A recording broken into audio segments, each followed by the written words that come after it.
Yo, what is good, YouTube? Krishan checking back in with another video. Let's start today's video off with a recent update from Good Vito, who should be about 8 weeks out from the Europa Pro. And as we know, Good Vito did suffer a knee injury because he decided to jump off the stage at a guest posing for some very odd reason.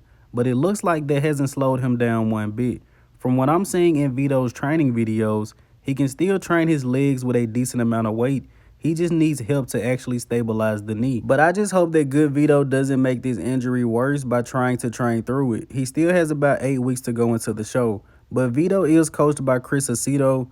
Chris Aceto, very smart guy. I know he mostly just covers the diet, but if Vito's injury was too bad, I'm pretty sure someone in his corner would have recommended him to actually take some time off. So maybe Good Vito will be fine. And as far as how he do next to Nathan D'Asher and Regan Grimes, I see Good Vito pretty much the same way I see Carlos Thomas Jr.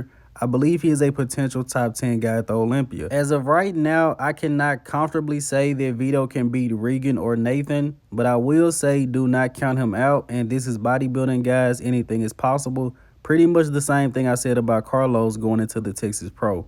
But Vito's legs still look pretty good despite the knee injury. And in the next update of the day, we have a recent physique update from Jay Cutler, 4-time Mr. Olympia.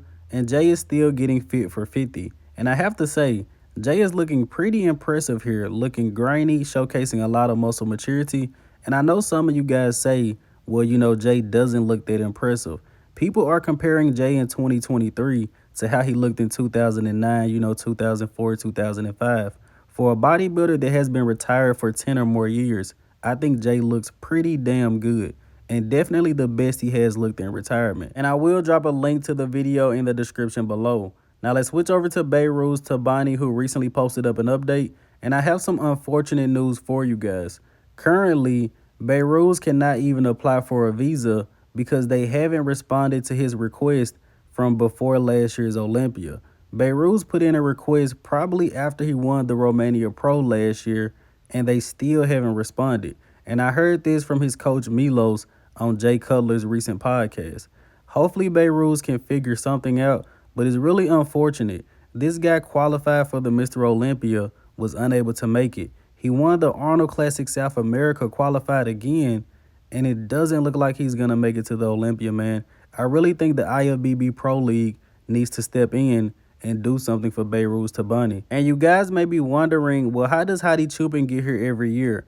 Hadi Chupin is sponsored by a U.S.-based company, so he's able to come and go. Hopefully a U.S. company can sponsor Behrooz to make his trip over here a little bit easier. Now let's switch over to John Jewett, the winner of the Atlanta Pro in the 212 division. This guy brought an incredible package. And John was actually supposed to compete at the Chicago Pro in the 212 division, but he got ready a little bit early and decided to do Atlanta the week before. And John has actually been as high as 4th place at the Olympia back in 2019. Now, before Atlanta, he talked about going up to the open division, but with him qualifying for the Olympia, I'm not really sure what he's going to do. But more than likely, I would say that we're going to see John Jewett at this year's 212 Olympia, and maybe he'll switch to open next year. Just my thoughts on that. Now, let's switch over to Ramon Dino. We have a recent update from him. We haven't really seen an update from Ramon Dino in a little while. This guy grew an entire beard since the last time I seen him. Ramon is the second best classic physique guy on the planet, and I don't think this is going to change anytime soon, as long as he's able to constantly make weight. But Ramon is looking pretty big at about 15 weeks out. It looks like he could use a little bit more hamstring, but we could just chalk it up to the angle. Upper body looks massive in this shot though. Now let's switch over to Terrence Ruffin, Rough Diesel, who recently posted up some physique updates. A guy we haven't talked about in a little while. Terrence was the second best classic guy on the planet, and he slipped all the way down to 6th place. And looking at these updates, I am truly worried about Terrence Ruffin. This guy is one of the best posers in bodybuilding history. Great physique.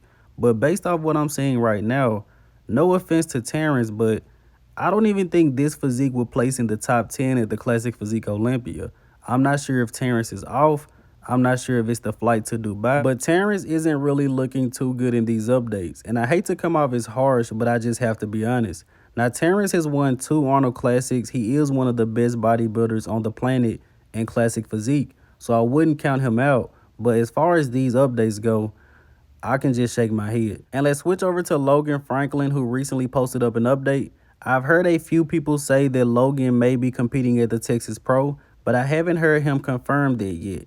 It's possible that he is 4 weeks out. He's looking pretty conditioned here. And Logan is coaching himself. He decided to part ways with Milos after last year's Olympia. Hopefully his prep doesn't go like the prep of Blessing Awodabo. But once again, I can't confirm if Logan is doing Texas or not. I have heard a few people say that, however. And let's switch over to Stephane Matala, who recently posted up an update. He is currently sitting at 103 kg, which is roughly about 11 pounds up from his classic physique weight cap.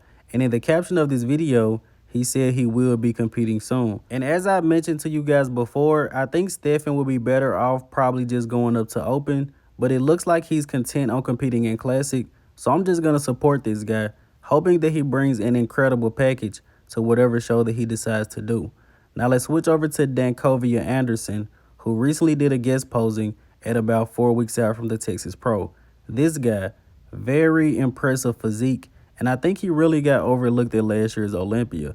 Dancovea can struggle with his conditioning from time to time, but he said he's going to bring a great package to this year's Texas Pro. Take a look at the waist on this guy.